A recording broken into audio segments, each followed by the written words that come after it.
à tous, c'est Hermès, j'espère que vous allez bien, j'espère que vous avez passé un bon week-end, et pour ceux et celles qui continuent en fait ce week-end prolongé, j'espère que vous allez en profiter. On va parler Bitcoin aujourd'hui, cette petite poussée haussière dans la nuit de dimanche à lundi, toujours agréable à observer quand on s'en lève le matin.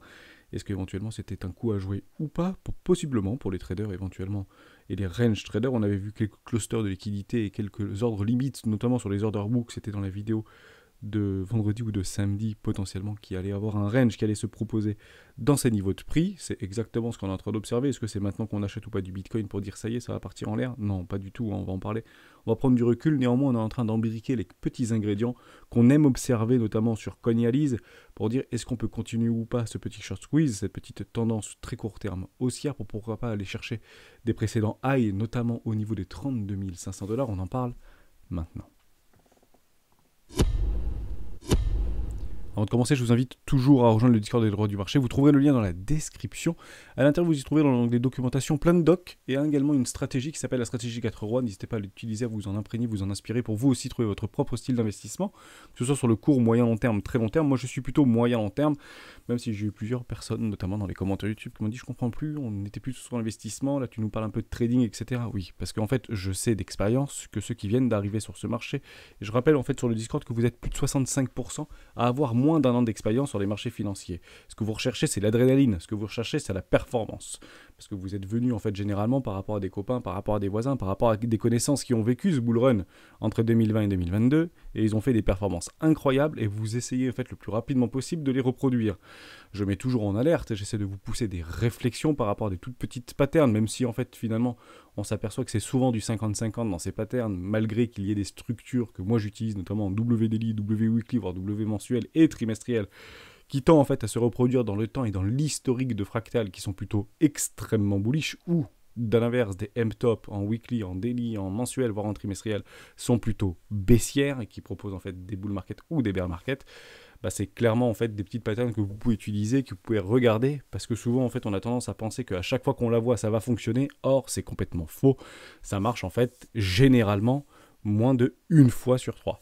Voilà. Et l'objectif, c'est que une fois sur 3, par rapport à votre risk management, parce que si vous êtes trader, vous avez toujours un stop loss, c'est que vous soyez tout simplement rentable sur le moyen long terme. Donc l'investisseur, il est plutôt en retrait, il observe des zones de prix, comme un petit peu dans mon cas, et vous avez la stratégie 4 rois qui est là pour ça. Les traders vont plutôt chercher un rendement. Et qui dit rendement, qui dit perdre souvent.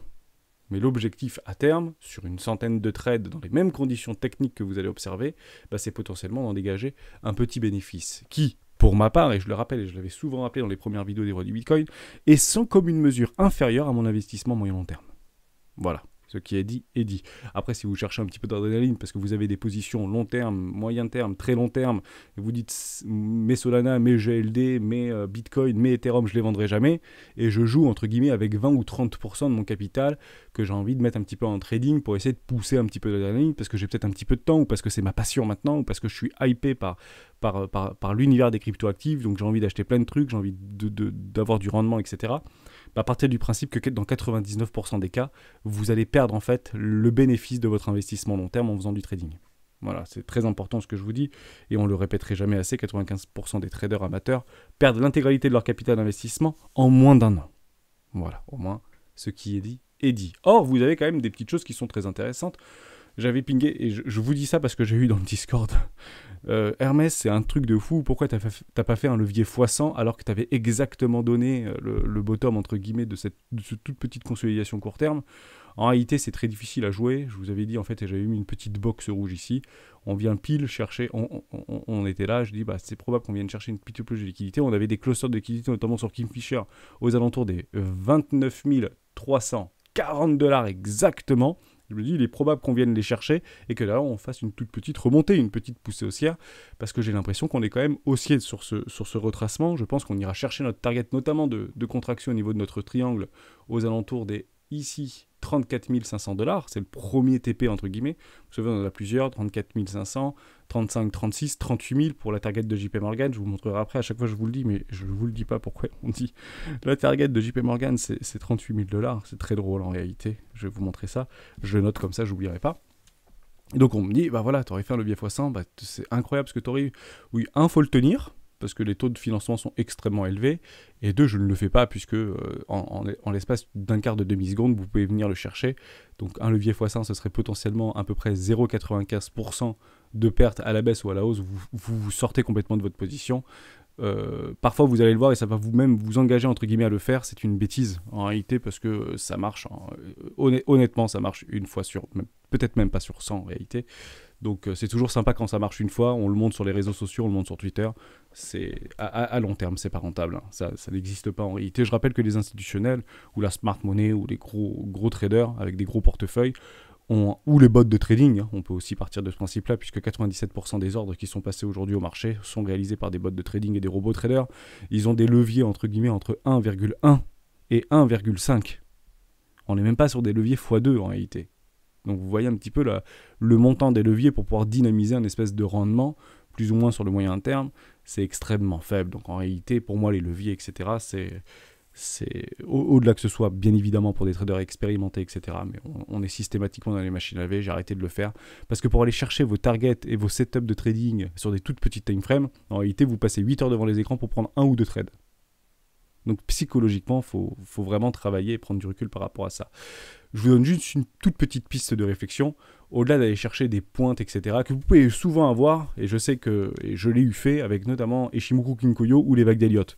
On a tendance à dire que ce sera exactement là sur un retracement de 618 ou sur un retracement de 786 ou Ichimoku Kinkoyo exactement sur les SSB, etc. On le sait, on le voit, et généralement on vient faire des tout petits écarts, et ce qu'on regarde, quel qu'il soit, quel que soit en fait notre regard qu'on peut avoir sur le marché financier, quelle que soit la time frame qu'on va utiliser, Ichimoku Kinkoyo n'utilise que des clôtures, quelle que soit la time frame. Toutes les petites mèches, Ichimoku Kinkoyo ne les prend pas en compte. Et les market makers et les échangeurs et surtout vos leviers et votre mark price sont pris bien évidemment sur des mèches généralement. Voilà, tout simplement. Une toute petite piste de réflexion, quelle que soit la time frame que vous utilisez, je vais me passer en horaire et je trouvais ça très intéressant. Quand on est dans le mauvais sens du trade, exemple, je prends un trade à la hausse ici. Donc pour moi, ça va faire quelque chose comme ça. Je mets mon stop loss et c'est extrêmement important. Si vous êtes dans le mauvais sens du trade, vous prenez le break entre guillemets, vous mettez en dessous de la précédente structure et vous targetez quel que vous voulez en risk management. Si vous êtes pris, basta. On arrête, on passe à autre chose. Prochain bus. On ne s'accroche pas à nos idées et on ne tire pas, entre guillemets, notre risk management parce qu'il nous reste du capital d'investissement. Alors que finalement, peut-être que vous avez raison. L'objectif, c'est pas d'avoir raison, l'objectif, c'est de gagner sur les marchés financiers. Ça, c'est la première idée. Deuxième idée, c'est on a tendance à aller chercher des points Fibo là-dedans quand on est trader. Pourquoi pas? Mais en réalité, on observe quelque chose d'extrêmement fréquent. C'est ici, ça baisse très fort. Et ici, ça commence à ranger. Vous voyez, ça commence à ranger. Et si vous vous mettez en 5 minutes ou 15 minutes, bah vous vous apercevez qu'on reste longtemps là-dedans. D'ailleurs, vous avez le petit robot haussier. Techniquement, vous attendez potentiellement une petite structure au niveau du premier arrêt. Derrière, ça retrace. Et on vient chercher ma petite target. Mais pourquoi on vient chercher cette espèce de target-là? C'est quand même bizarre cette histoire. Oui, il y avait des clusters de liquidité. On vient chercher généralement les queues. Les queues sont menées à être mangées. Et on était par rapport à tout ce mouvement en train de travailler un premier arrêt. En réalité, c'est ça la réalité. Allez là. On était exactement sur un premier arrêt, on ne vient pas chercher un 0,618 et on vient pile sur les 0,50, qui est un retracement qui n'est pas un retracement Fibonacci énormément utilisé par les institutionnels, puisque ça marche extrêmement bien sur les marchés tradis. Pile 0,50, poung. Ça vient pigner ici, ça vient pigner ici, on fait la structure, on repart. Donc, évidemment, ça aurait très bien pu faire ça. Hein. Hop, voilà. Perdu, éventuellement. D'accord, c'est super important. Donc, on n'essaye pas d'attraper des couteaux et on ne shorte pas non plus des poussées haussières. Parce qu'on a notre billet à entrer pour dire, mince, je suis d'accord pour que ça baisse, logiquement on doit aller chercher cette énorme poche de liquidité qui se trouve en dessous de tous les lots, je l'ai vu partout sur YouTube, donc on doit aller là, donc je continue à shorter, je continue à shorter, je continue à shorter. La seule chose que vous allez faire, c'est accélérer la hausse. Ça, c'est super important. Donc, attendez quoi? Attendez des ranges pour vous positionner. Et vous serez potentiellement sur du 50-50. Et si vous mettez en corrélation tous vos indicateurs techniques que vous allez utiliser, Ichimoku Kinkoyo, le RSI, 14 périodes, 21 périodes, les bornes de Bollinger, le momentum, les clusters de liquidité, l'open interest, les ratios long-short, bah en fait, tout cet agrégat que vous allez utiliser pour dire « Ok, je suis là-dedans, est-ce qu'il est plus probable qu'on passe ici ou est-ce qu'il est plus probable qu'on passe ici ?» Et ben l'objectif, c'est juste d'essayer d'avoir un tout petit peu de pourcentage en plus. Et que si vous arrivez à avoir du 52-48 par exemple, ou du 55% de chance contre du 45% de chance, bien évidemment, le constate in fine, à partir de 100 trades, et ben l'objectif sur un risque management, je dis une bêtise, de 1 pour 2 ou de 1 pour 1 ou de 1 pour 1,05, vous faites en fait cette recherche-là sur l'historique du cours, si vous voulez le faire, et sur 100 fois combien vous avez gagné, combien vous avez perdu, et sur 100 fois, vous reprenez dans l'historique combien de fois j'aurais pu gagner si j'avais exactement mis en place cette stratégie-là, avec ce stop-loss-là, par rapport à ce cluster-là, par rapport à cette poche-là. Vous vous apercevez que c'est pas si fréquent, et ça c'est super important. Vous vous dites que vous en trouvez un à peu près par semaine, ou un tous les 4 jours. Donc, quand on trade en 15 minutes, rechercher des setups tous les 4 jours, c'est très frustrant, parce que partir du principe qu'en 3 jours, vous ne tradez pas. Je ne parle pas aux expérimentés, je parle vraiment aux personnes qui viennent d'arriver et qui souhaitent se mettre au trading pour essayer de dégager un rendement. En réalité, vous allez en fait vous faire bouffer les émotions et il faut être super solide mentalement. Ok ? Ça, c'est super important. Et peut-être, évidemment, que quelle que soit la time frame que vous avez utilisée, que ce soit du daily, que ce soit du weekly, que ce soit de l'horaire, que ce soit du 5 minutes, que ce soit de 1 minute, et vous avez bien évidemment utilisé l'order book, notamment bookmap, pour essayer d'aller chercher des points de rachat très forts ou des points de vente très forts, etc. Donc vous utilisez, quoi qu'il arrive, le carnet d'ordre, bien évidemment, si vous commencez à trader en minutes, ou faire du scalping, bien évidemment, et ben vous regardez combien de fois ça a marché, tout simplement. Voilà, et vous ajustez votre relation long-short. Donc, 80% du temps, le cours est en range. 20% du temps, le cours est en tendance. Soit au nord, soit au sud. 80% le cours est en range. 20% du temps, le cours est en tendance. 80% le cours est en range. Chasse à la liquidité, tendance. Range, tendance. 80-20, toujours. Et l'objectif, c'est d'avoir du 55 pour 45 en votre faveur, ou du 60-40 en votre faveur, ou de 80% en votre faveur. Les 80% en votre faveur, je l'ai fait, je l'ai eu fait, je continue à le faire, et c'est bien la seule chose que je continue à faire, ce sont des W weekly avec des ratios de 1 pour 1. Voilà. Et si c'est sous un premier arrêt, généralement, vous pouvez avoir des rendements plus importants. Mais dans 80% des cas, des W weekly nous donnent des ratios de 1 pour 1. 8 fois sur 10. C'est quand même pas mal, l'histoire. Et après, on met en place la stratégie 4 rois, on rachète, on ne met pas all-in, bien évidemment, on lisse nos achats vers le bas, dans des zones de rechargement d'achat long terme, etc., etc. Celle qui gagne à la fin, c'est votre stratégie. Ni plus ni moins. Voilà, c'était super important de vous parler de ça. Je voulais vraiment remettre les choses dans leur contexte. Ça peut éventuellement en aider certains. Et on passe Bitcoin tout de suite. Hop, petit gap CME toujours, petit gap. Est-ce que c'est un petit gap de rupture? Qu'est-ce que c'est qui s'est passé ici dans la nuit au niveau des marchés asiatiques, l'ouverture des marchés asiatiques? C'est toujours intéressant de l'observer, ce type de choses. Ok, est-ce qu'on viendra le chercher? Bah pas forcément, parce que regardez, on n'est pas non plus venu chercher celui-là. Donc on a des gaps qui se sont positionnés. Il y en a quand même un paquet. Gap de juin, gap de mai. Il y a le gap de mai 2022 aux alentours des 35 000 $. Rappelez-vous de notre target 34 500 $. Vous avez également un gap ici, parce que moi j'aime bien prendre l'intégralité de la clôture de la bougie. Donc je veux bien qu'il y ait une mèche qui vienne chercher une clôture de bougie, mais je veux pas une mèche qui vienne chercher une mèche. Mais certains d'entre vous le prendront. C'est pour ça qu'on en avait déjà parlé il y a quelques mois de cela. Je l'ai mis en orange. Donc pour moi, ce gap CME n'est pas comblé. Parce qu'il n'y a pas potentiellement une mèche qui est venue clôturer la bougie. Est venue chercher toute la bougie.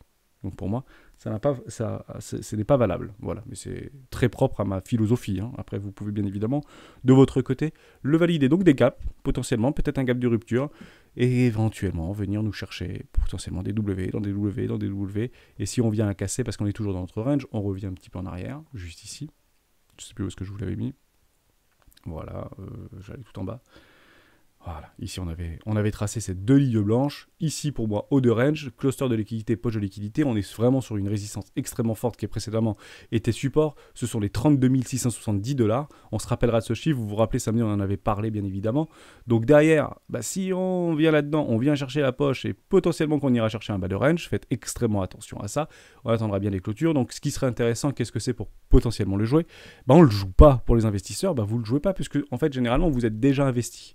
Par contre, ce que vous pouvez jouer, c'est peut-être sur des altcoins. On pourrait éventuellement le regarder tout au long de la semaine. Est-ce qu'il y en a qui sont en train de structurer des W weekly dans des zones de rechargement première classe, voire en dessous de zones de rechargement première classe, pour aller chercher potentiellement des vraies zones de valeur? Et on peut utiliser les bandes de Bollinger pour potentiellement, ou Ishimoku Kinkoyo pour ceux qui veulent, sur des hautes time frames, weekly, mensuels, etc., pour aller chercher des zones de valeur propices. Là, on pourrait potentiellement soulager notre position. Mais pour l'instant, ça, vous ne le jouez pas en réalité si vous êtes investisseur ou dollar cost average, vous connaissez toujours l'idée. Hein. Mais en fait, vous attendez des vrais breakouts, éventuellement des gros pullbacks sur des zones de résistance, non pas des fake-out, il ne faut pas qu'on réintègre, etc. Et puis derrière, on peut faire des poussées haussières, et puis potentiellement on sort de bear market. Vous avez eu toutes les informations que je pouvais vous donner, notamment sur le RSI en weekly, pour vous donner des invalidations par rapport à ce bear market qui sont en train de se mettre en place. Mais on a le temps chez les rats. Ouh là là, on a le temps. Là, vraiment, ça peut durer beaucoup de temps, réellement. Hein. Mais on a toujours, entre guillemets, à la fin du mois, et c'est ce rebond que je joue moi actuellement, sur les 35-36 000 $ par rapport aux open interest de nos options, tout simplement. Donc ça, c'est sur la partie graphique, chartiste, investisseur, c'est on se met en retrait. On se met en retrait puisque, enfin, si je pense que personne ne nous dit aujourd'hui sur la YouTube Serre et sur YouTube et sur la crypto Serre que les bottoms de marché sont posés. Non, on vous le dira quand il y aura des magnifiques structures en W weekly dans des zones de rechargement d'achat et qu'on dira voilà, le bottom est potentiellement posé. Et puis quand on sera parti dans la lune, bah le bottom il est là. Mais le bottom on le constate. Le bottom on le pose pas, on le constate. Et ça peut même se faire avaler, etc. derrière. Hein. Ne nous y trompons pas. Ça c'est super important. Ok, donc on sera extrêmement patient, mais oui, je suis baissier, on me posait la question dans le Discord, oui, ça fait même 3 semaines que je suis baissier, et je vous avais expliqué pourquoi, mais c'est pas parce que je suis baissier que je ne peux pas agir sur ce marché, je suis tout simplement en train d'attendre des confirmations de structures dans des zones de rechargement d'achat, première classe, éco-classe, vous avez tout dans la stratégie 4 rois, mais je patiente, j'aime être avec vous, j'aime participer avec vous, notamment sur le Discord, vous montrer des toutes petites timeframes, et je vous donne juste des pistes de réflexion. N'achetez pas des couteaux qui tombent, ça sert strictement à rien et on a tendance à continuer à le faire. Si vous êtes trader scalper ou si vous êtes trader amateur et vous venez d'arriver sur ces marchés et vous êtes un petit peu sur des leviers, un petit peu trop agressifs, essayez juste pendant une semaine ou pendant 2 semaines d'arrêter d'acheter des couteaux qui tombent, quelle que soit la time frame, et d'attendre une toute petite consolidation dans des ranges, dans des toutes petites time frames. Et en fait, c'est comme ça qu'on progresse. Tout simplement, c'est comme ça qu'on apprend, c'est comme ça qu'on progresse. Et si ça tombe aussi fort, finalement, on se dit c'est incroyable, on vient de tout ravaler, etc., ça fait ça, et puis ça perd très fort, et puis ça fait ça, et puis ça part très fort. Bah oui, mais c'est normal, parce qu'il y a des gens qui jouent noir ou rouge, entre guillemets, par rapport à leur contexte de marché, par rapport à leur target, par rapport à leurs indicateurs techniques, et puis ça lâche. En fait, si on n'achète pas des couteaux qui tombent, c'est parce qu'il n'y a personne qui les achète. Et on vend très très fort en réalité, parce que ceux qui sont dans le bon sens du trade continuent à appuyer très très fort, et on vient chercher des liquidations, notamment d'achat, quand ça baisse très très fort, donc ce sont des ventes forcées au marché. Donc on accélère les mouvements. Et on continue un petit peu à ranger. C'est ça en fait l'idée. Voilà, je voulais vraiment vous remettre dans l'exergue. Je l'ai eu fait, hein, acheter les couteaux, quels que soient les time frames, acheter les montées, vendre les montées. Écoutez-moi, j'ai shorté le Bitcoin à 19 000 $, debout sur la table, je me suis fait éclater les reins. Et faut juste pas s'accrocher à ces idées, parce que quand les structures sont faites et quand les structures sont données multi-time frame, on arrête entre guillemets d'être à contresens du mouvement parce qu'on se fait ravager la tronche. Et le problème, c'est que c'est plus facile à accepter quand on est dans un contre-tendance sur des très gros volumes et sur des très grosses time frames, plutôt que d'être à contre-tendance sur des toutes petites time frames, parce qu'on se fait rincer, tout simplement. Et on se fait d'abord rincer par le marché, mais également par nos émotions. Donc il faut faire extrêmement attention à ça. On passe Cognalise, on va pas faire une trop grosse vidéo là-dessus. Mais voilà, je trouvais ça peut-être intéressant de le remettre en perspective pour juste vous donner des pistes de réflexion, d'expérience. On est juste là pour vous pousser de l'expérience. Et après, bien évidemment, vous en faites ce que vous voulez, mais partez du principe que tous ceux qui vous parlent sur YouTube, et je pense que c'est nécessaire, on a vécu ces genres de choses. Certains ont plus connu que d'autres, et certains diront, oui, mais moi je suis là depuis 10 ans, moi je suis là depuis 20 ans, moi je suis là depuis 3 ans, moi je suis là depuis 5 ans. Oui, mais tout est bon à prendre. Et je le dis et je le répète, quelles que soient les divergences que nous pouvons avoir entre les influenceurs, on est tous dans le même bateau. On est tous dans le même bateau.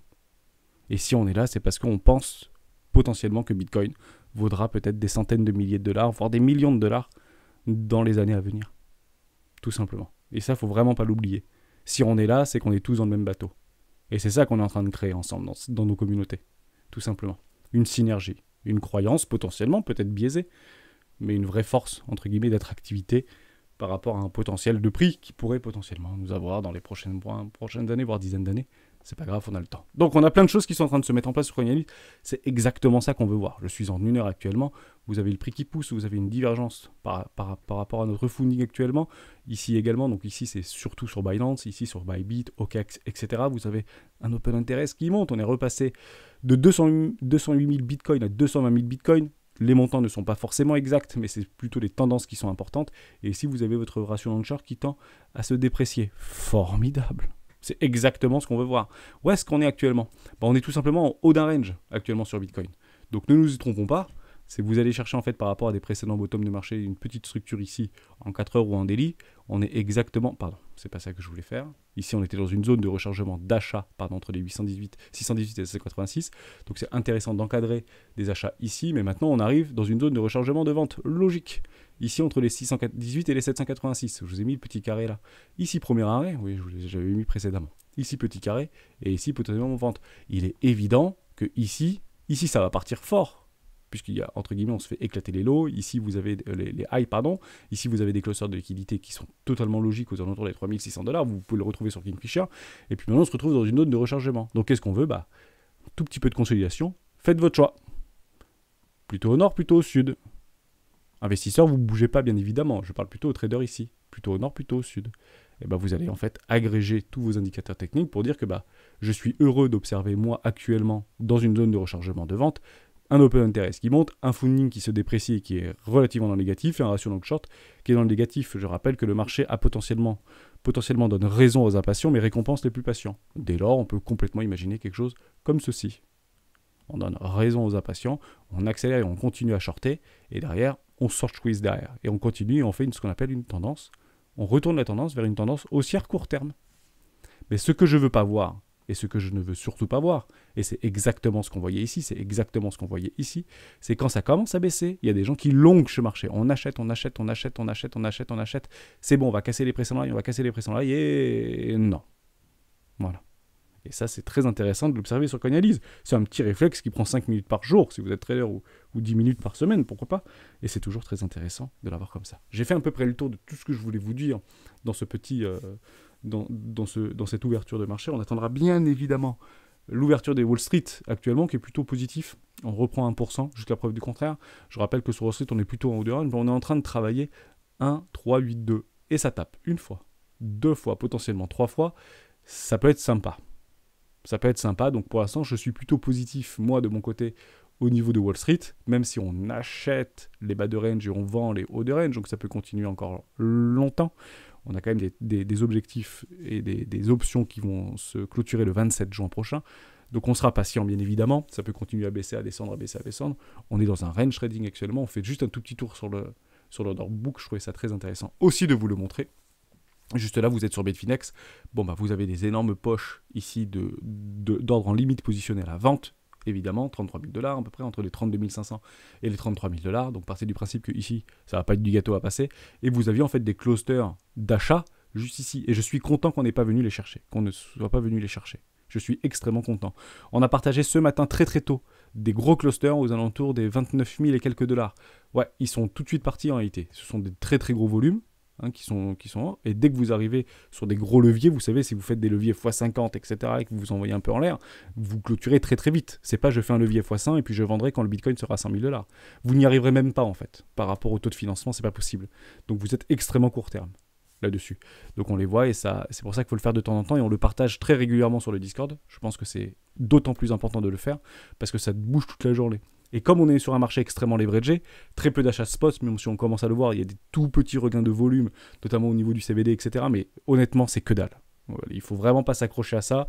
On est dans une machine à laver actuellement, on est sur des bandes de range, on arrive sur des premiers arrêts sur des retracements. Ce sont des decade bonks actuellement qu'on est en train d'observer sur le S&P 500. Jusqu'à preuve du contraire, je vous le dis tout de suite, comme ça c'est clair, net et précis. Le plus probable, qu'est-ce que c'est de faire un nouveau plus bas, ni plus ni moins. C'est ça le plus probable sur le S&P 500. Et croyez-moi que si S&P 500 fait ça, Bitcoin ne fera très probablement pas l'inverse. Je ne pense pas que Bitcoin se décorrèle de S&P 500 dans ses sentiments de marché actuels. Le scalpec est dans les chaussettes, on est extrêmement baissier. Et en réalité, il ne faut pas trop rester accroché à nos idées pour dire qu'on va avoir un magnifique bull run, reprise du bull run d'ici quelques semaines, quelques mois. Ce n'est pas en fait ce qui se dessine devant nous. Je ne dis pas que ça ne peut pas arriver, je dis juste que ce n'est pas ce qui se dessine devant nous. Voilà. Même si on a tendance à penser, c'est important de faire le contraire de ce que la majorité pense, oui, mais sur des time frames donnés relativement longues. On achète dans l'extrême peur, mais l'extrême peur peut être encore pire.